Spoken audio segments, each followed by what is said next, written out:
说吧，你和死者之间什么关系？可以给我一杯水吗？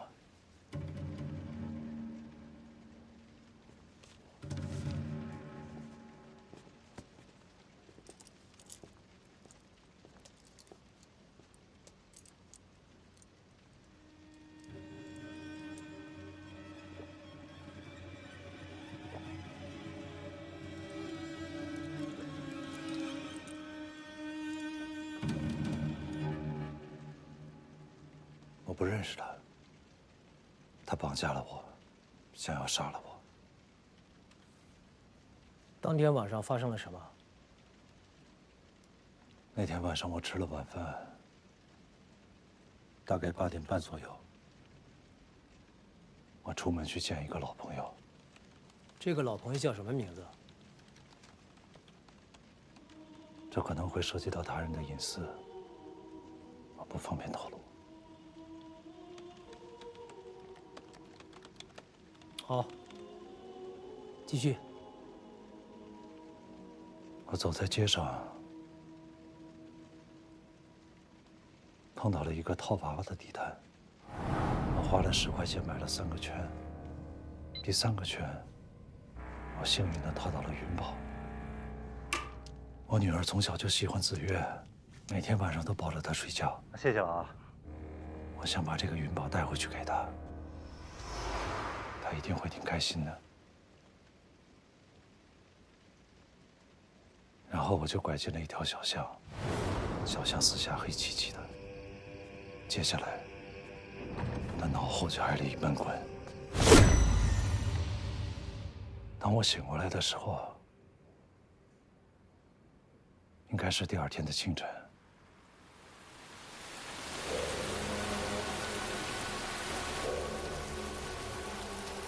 我就被绑在那里，一点儿也动不了。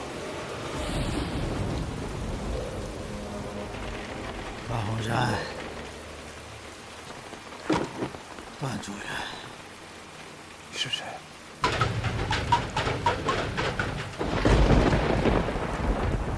这儿是海上法庭，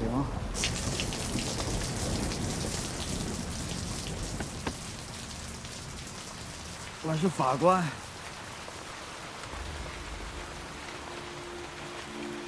审判你，要是你有罪，我就把你推下去。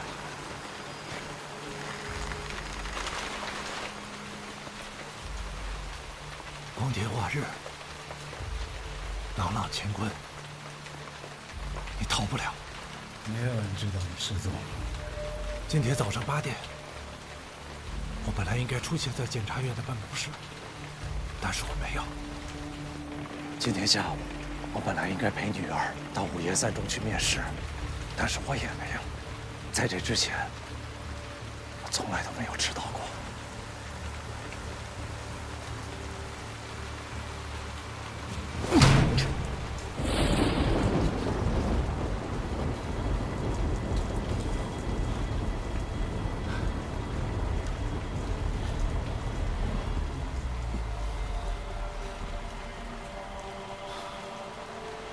这里现在都已经留下我的 DNA 了。你现在有2个选择：第一，继续你现在的行为，无论你是选择转移，还是一辈子躲在这里，早晚都会被识破。但是你还有另外一个选择，你可以选择停止你的行为，放了我当做什么事情都没有发生。即便日后有人追究，我会和你一起编一个合情合理的故事。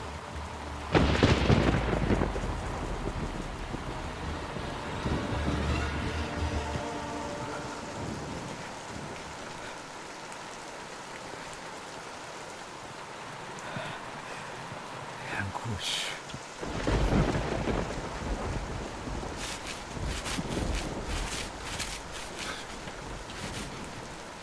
大家都听见了吧？这个人就是我们五岩市检察院第1检察部主任段洪山。看看大家都是怎么说你的。这个人说，这个贪官就应该杀了他。这个人说，法律只保护有钱人，不保护我们老百姓。你说的不对，法律是保护所有人的。放屁！你放屁！你告诉我你是谁？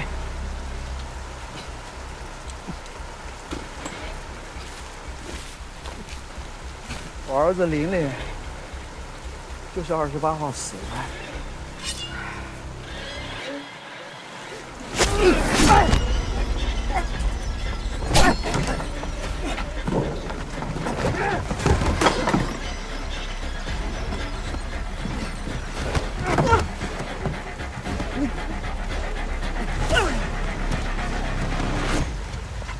你既然已经挣脱了绳子，可以逃跑，可为什么要选择杀他？是他要杀了我。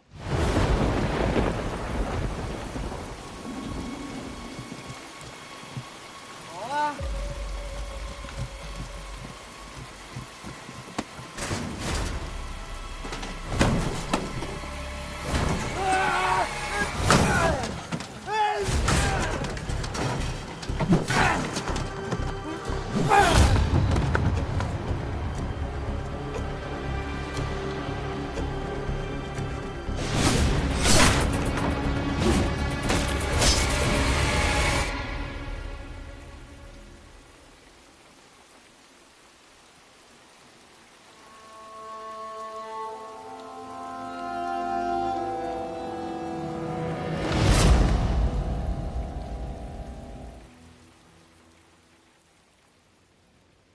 段洪山，他提到自己的儿子被你害死，你就不记得有这起案件了吗？我从检20多年，进我手的案件有4370起。我也像你一样，审讯过上千个嫌疑人，但是每一次，我都问心无愧。你确认你刚才说的每一点都属实吗？句句属实。可是我们从现场勘查的情况来看，你在撒谎。大家都坐仔细一点啊，千万不要留下任何的蛛丝马迹。队长，栏杆与铁板上都没有找到任何血液的痕迹。这个现场也没有发现打斗的痕迹。那直播呢？我们已经和网络平台确认过了，28号当天根本就没有你说的这场直播。我清楚地记得5032个人在线观看。你们找到死者的手机了吗？手机里面肯定有当天直播的记录。可死者的手机和你的手机，我们在现场根本就没有找到。手机我们会继续打捞，但是你也很清楚，即便是打捞着了，在水里泡了这么长时间，恐怕也很难恢复。段洪山，你比我们任何人都清楚，继续隐瞒下去的话，你将面临什么样的结果？我是正当防卫。您好，我要提供线索。这个死者我认识他，他叫周德龙。14年前那个死掉的学生周林是他的儿子。目前咱们工作就到这儿了，剩下的就看检察院批不批捕了。哎，我之前从网上看到一句话，是说咱们公检法的，他们说每个案子就像一道菜，咱们公安是做菜的，检察院是送菜的，到了法院那边是尝菜点评的。自己人查自己人，那么多老百姓监督着咱，咱们送上的这道菜，还真是一份烫手的山芋。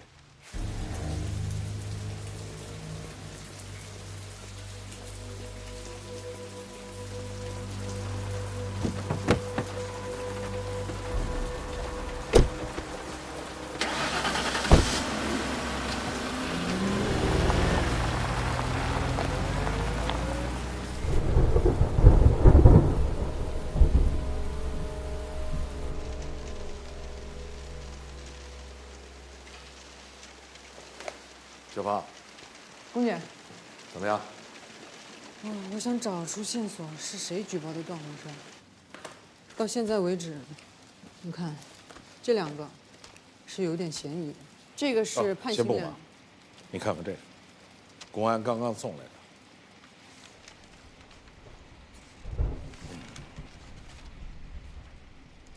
死者周德龙胸部刀刺伤，一刀就致命了。而且段宏山开口了，他以前一直不开口，怎么突然开口了？说是律师昨天去见了他一下，今天他就开口了。方副检察长，我们已经进行过指证，确定周德龙曾经在这儿租住过1年。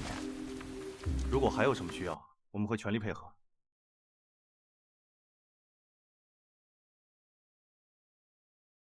谢谢啊。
尊重我。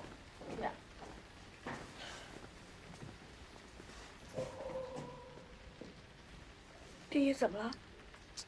说了叫一个一个，你先回家吧，小孩别研究啊。来，书包，我来研究研究。哎，你好，请问一下，这发生什么事儿了？执行公务，不要围观。第一，方副检察长。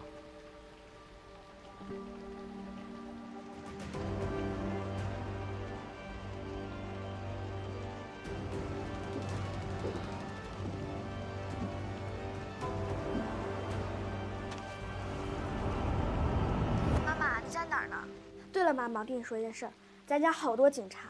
啊？怎么了？不是咱家，是隔壁有好多警察，好像出事儿了。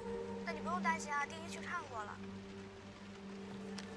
周德龙1年前搬到这儿，应该就是为了监视段宏山。啊，我吃了丁一带我吃的炸鸡。好，那再见。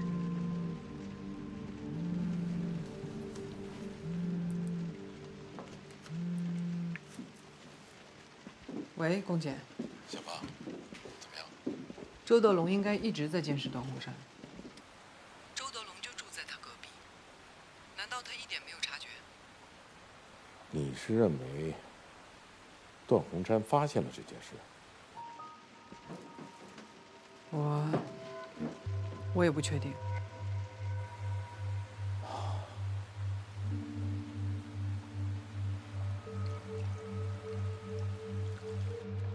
我们对比了死者和匿名举报信上的笔迹是一样的，可以确定写这封信的人就是死者周德龙。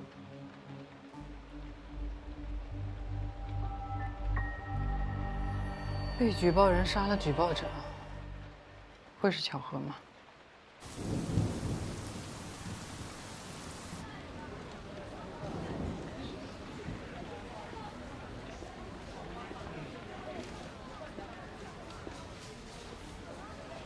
方副检察长，怎么回事啊？怎么来这么多人呀？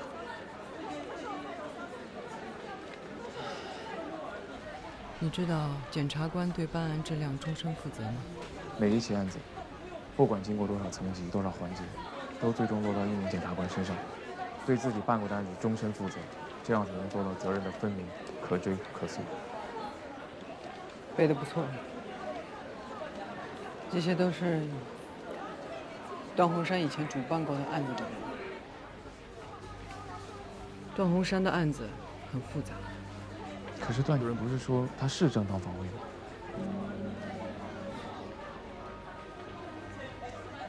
作为一个检察部主任，杀了举报自己的人，要用正当防卫脱罪，在老百姓眼里难度不大。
姓名：段鸿山，年龄45，学历硕士，职业无原市人民检察院检察官。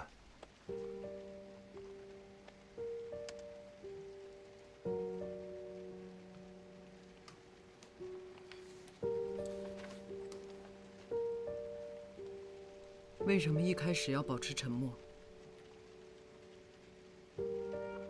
每个嫌疑人就好像是一座迷宫，他们开口说的第一句话，就是这座迷宫的入口。之前在我提审的时候，我非常重视犯罪嫌疑人说的第一句话，因为那是最真实，也是最直观的感受。可是现在我坐在这里，我反而不知道第一句话该讲什么。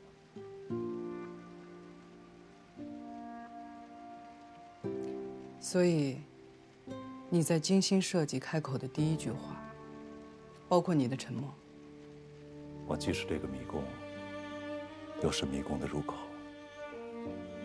这就好像一个人在和自己下棋，迟迟都不知道该走出哪一步。不知道这么说能不能理解？明白。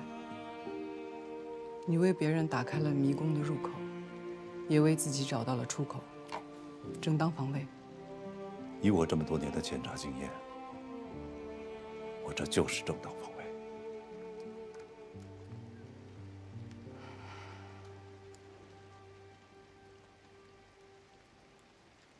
看来，这个案子在你心里已经复盘了很多遍了。如果我是办案检察官，是绝对不会用防卫过当对我起诉的，因为我知道，即使这样起诉，也会被判定为正当防卫。那你复盘出来了吗？谁绑架的你？现在还没有想出来。给你个提示。14年前，图书馆628案，你主办。当时有人认为是正当防卫，但你依旧提起了公诉。死者周林，嫌疑人李不凤。但是我并不记得，在那起案件当中，有符合绑架我年龄的人。周玲的父亲周德龙。怪不得呢。当年我只见过周林的母亲，后来我才知道，他的父母早就离婚了。段洪山，你杀害周德龙，可能是正当防卫，也可能是披着正当防卫的故意杀人。这个，就是你现在的处境。现在已经非常清楚了，是周德龙，他炮制了这场绑架。如果他把我杀了，就是毁掉了我的现在；如果他被我杀了，就是毁掉了我的过去。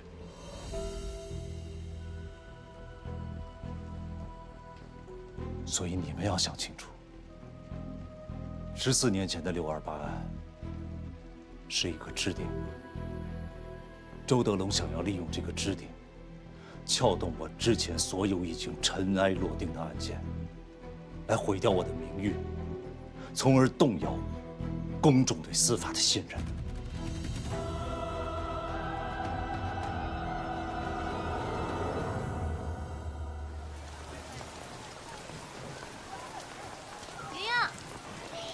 小静，昨天那道数学题你会吗？啊，我选的。找你半天呢，来不及开会。干嘛呀？别什么人都吓人，快去上学。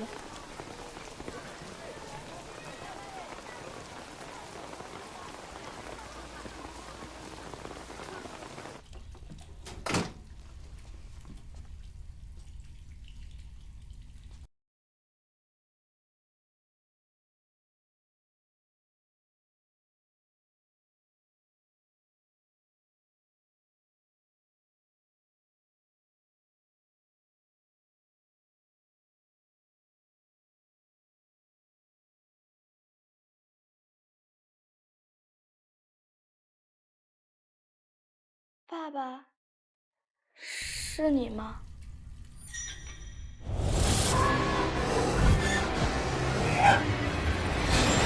啊！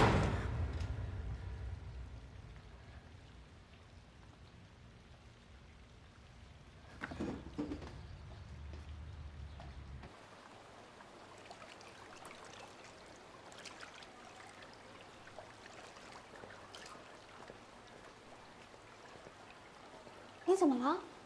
怎么脸色这么白啊？我没事儿。要不要我帮你叫个老师？不用，谢谢。走，快走！你不知道他是谁啊？他是你班的段莹。哦，他爸爸就是那个，对，他爸爸就是那个杀人的检察官。那我们快走，快走，快走！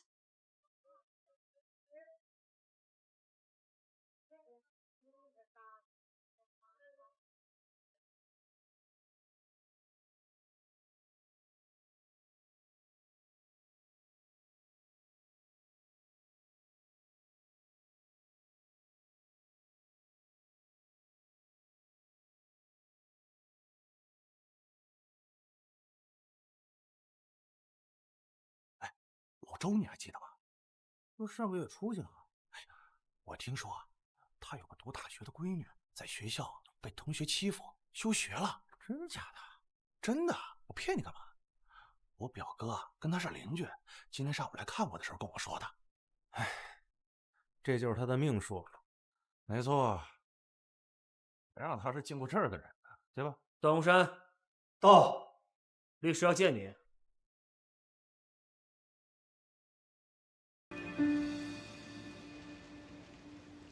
你的案子没有物证，也没有目击证人，光是你身上的伤痕和勒痕，只能证明你被绑架过，无法证明你当时正处于巨大的生命危险当中。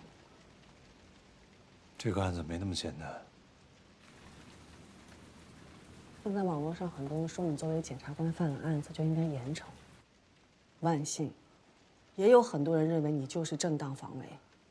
关键在于检察院决定是否批捕你之前掌握先机。你的案子特殊，身份也特殊，所以检察院可能会进行很深入的调查。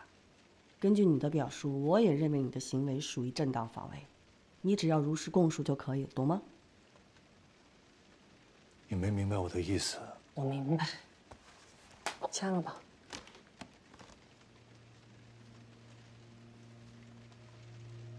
怎么又多了一份啊？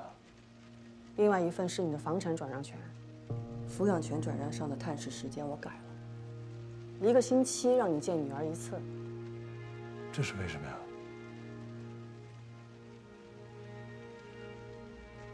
我不再像我年轻的时候，做事不留后路了。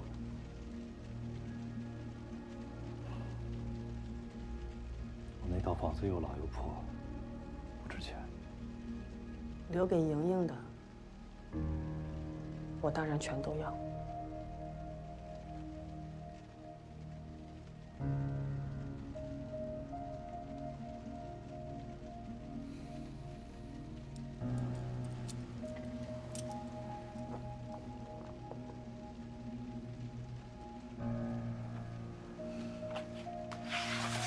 你现在就这么自信，一定能赢吗？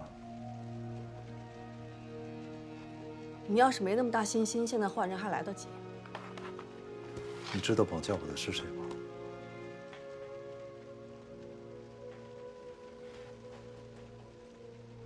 我不管他是谁，从你家到案发现场的距离，我就可以断定这不是偶然，是蓄谋已久的绑架。这个人处心积虑绑架你要干什么？他绑你的时候就应该想到，不是你死就是他死。他要干嘛？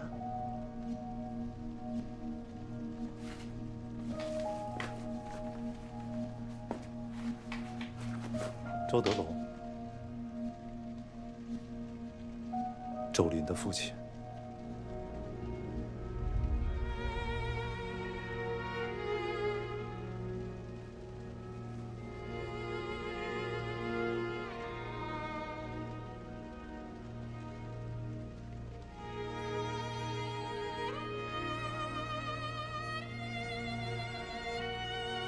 协议等你出来再签，我就当你答应了。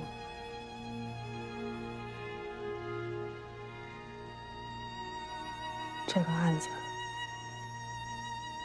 我不收钱。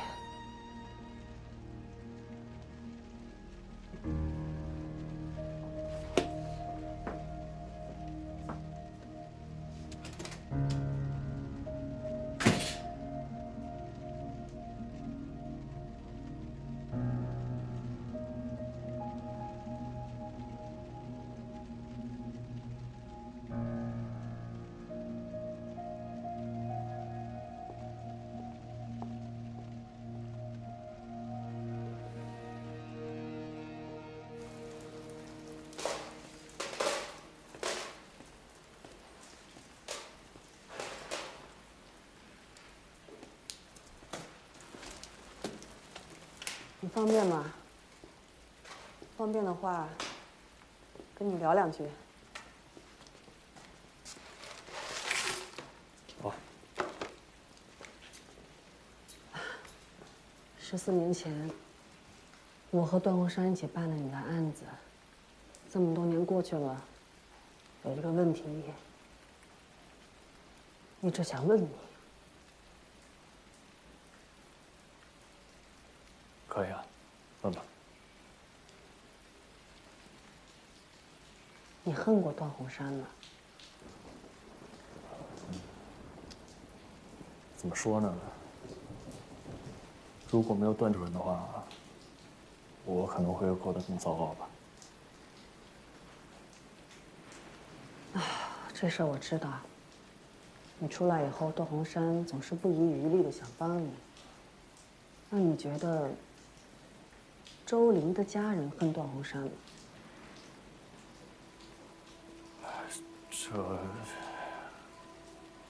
这我不太清楚，我的想法也不重要。重要，因为绑架段洪山并且被段洪山反杀的人，就是周玲的父亲，周德龙。可是这很奇怪啊，他父亲应该更恨的是你，为什么要绑架段洪山？现在连命都没有，这逻辑上说不过去啊。他肯定是恨我。我出来以后，他有威胁过我。威胁过你？在哪儿？什么时候？有没有提到过段洪山？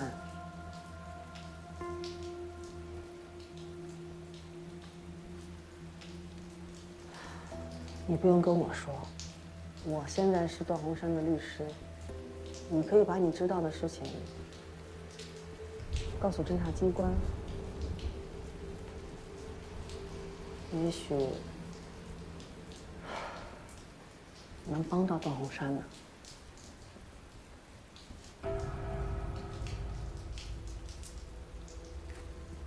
我打扰你了。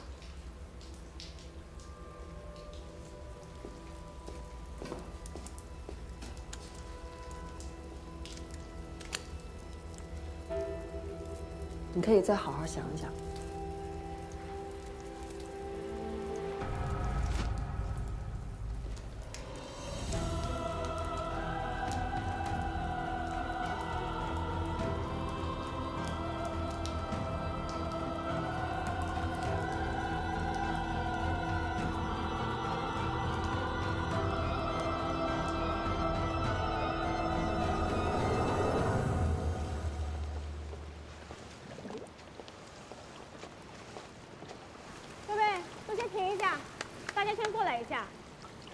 警察同志过来呢，有个事儿，希望大家能配合一下。是这样啊，我们正在东郊渔场的水底下寻找重要的物证，但是我们局里水性好的同事少，水底下情况环境又比较复杂，所以呢，想拜托各位能协助一下我们工作。放心吧，警察同志，这几位都是这儿水性最好的潜水员，肯定没问题的。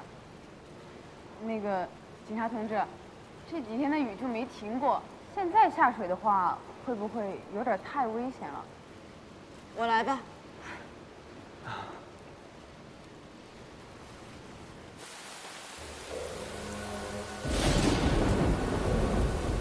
第一，要保证自己的安全。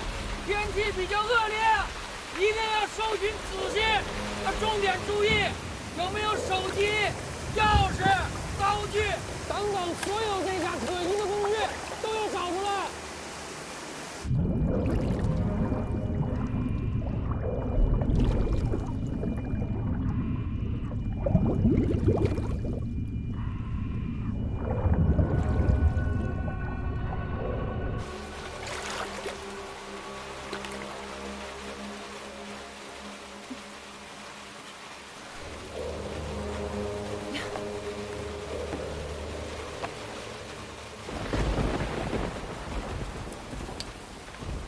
同志，你这有什么发现没有？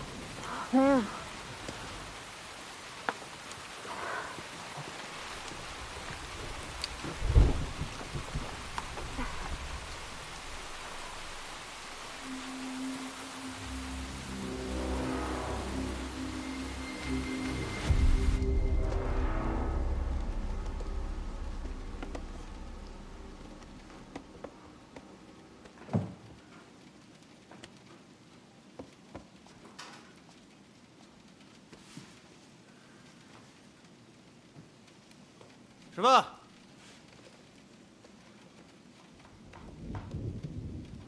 这是南监103号房，目前关押人数是10人。所有人起立，向左向右转。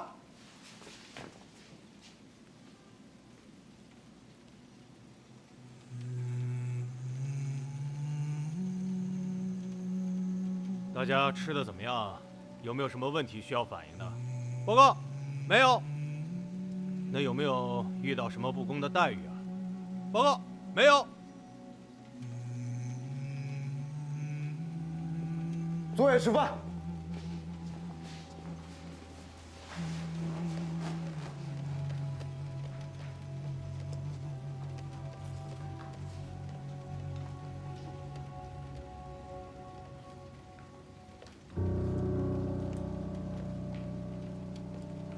上午去了趟看守所，碰见老段了。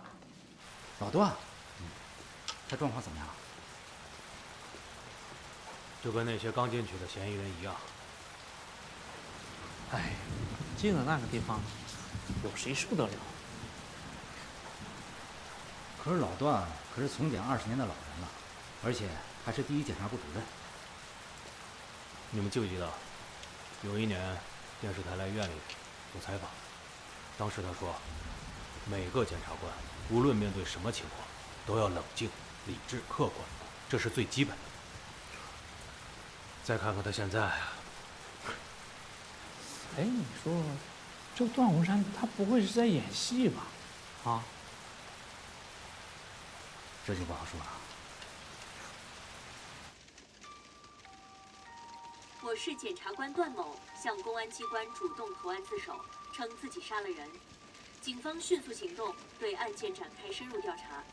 这一事件引发广泛关注。日前，在东郊渔场发现的尸体身份已经证实，系东郊渔场的一名货车司机。据悉，段某于事发当日驾驶东郊渔场的送货卡车前往段科镇派出所，主动向公安机关投案自首。目前，该检察官已被公安机关依法拘留。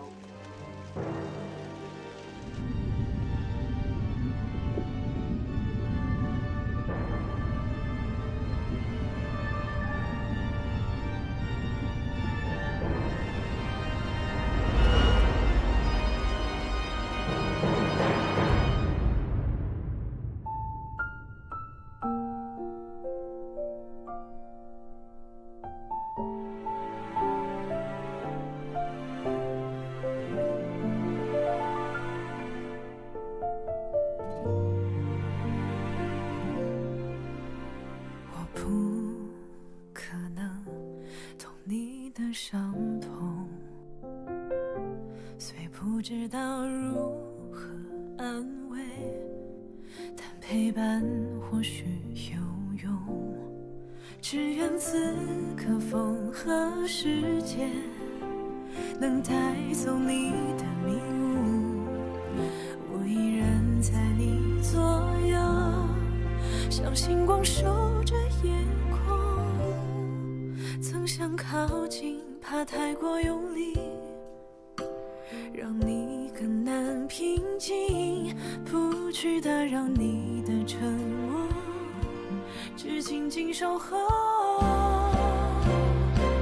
我知道你也渴望平凡安稳的以后，命运难测，善良依旧，你的微笑依然，我相信你会找到属于你的路口，无论黑夜有多漫长，我都在你左右，陪你到永远。